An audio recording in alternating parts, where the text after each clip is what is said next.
দেখুন কত সুন্দর রুম, বিশাল বড় রুম, হল রুম। এত বড় একটা রুমে শুধুমাত্র আমি একা ছিলাম। দুইটা জানলা আছে, খুলে দিই। একদম যে বেরিবেটটার পাশেই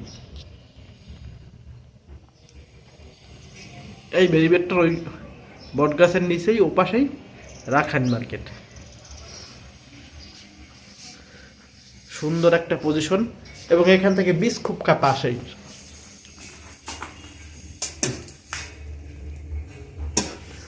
আপনারা তো জানেনই যে বেরিবাদ থাকে সমুদ্রের কাছে, একদম বেরিবাদ সমুদ্রের কাছে। সেই বেরিবাদের পাশেই এই হোটেলটা। মূলত এরকম একটা রুমে 4 জন থাকা যায়। সেই 4 জনের রুমে আমি একা ছিলাম আজকে সারা রাত। একটু ভয় ভয় লাগছে, কারণ নিচতলা তো, যে কোনো হামলা হইতে পারতো। কাঁচের গ্লাস, মোটামুটি ভালোই রুমটা, সম্পূর্ণ টাইলস করানো। এখানে একটা ড্রেসিং টেবিল আছে, ওয়ার্ড্রোব আছে, টি টেবিল আছে। পুরুষ মানুষ আর কি, বেচালার মানুষ, অবসল সব কিছু কোনো গুছিয়ে রাখি নাই। আলনা আছে কিন্তু তারপরে গুছিয়ে রাখি নাই। তো আলো সব রয়েছে খাটের উপরে, ল্যাপ কাঁথা এরকম। আমাদের গ্রামে অনেক শীত, কিন্তু এখানে কোনো শীতই নাই। একটু বাথরুমটা দেখাই।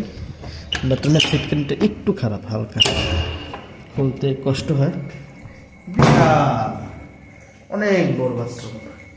সচরাচর কোনো হোটেলে এত বড় বাথরুম আমি কখনো দেখি না। হয়তো এটুকুর ভিতরেই সব শেষ। ওইখানে টয়লেট করে, এই সাইডে গোসল করে, কিন্তু এখানে গোসল করার জন্য আলাদা এতখানি জায়গা। বিশাল বাথরুম। এই রুমের ভাড়া যদি গ্যাংটক হতো তাহলে কমসে কম 5,000 টাকা হতো। যদি ঢাকা হতো তাহলে মনে করেন 3-4 হাজার টাকার কম না। কিন্তু আমি এখানে ভাড়া দিয়েছি মাত্র 600 টাকা। হোটেলের নাম হোটেল সি প্যালেস। সম্পূর্ণ ঠিকানা আমরা দিয়ে দিলাম। আপনাদের যদি ভালো লাগে আপনারা এখানে আসবেন, মোবাইল নাম্বার নিয়ে রাখেন।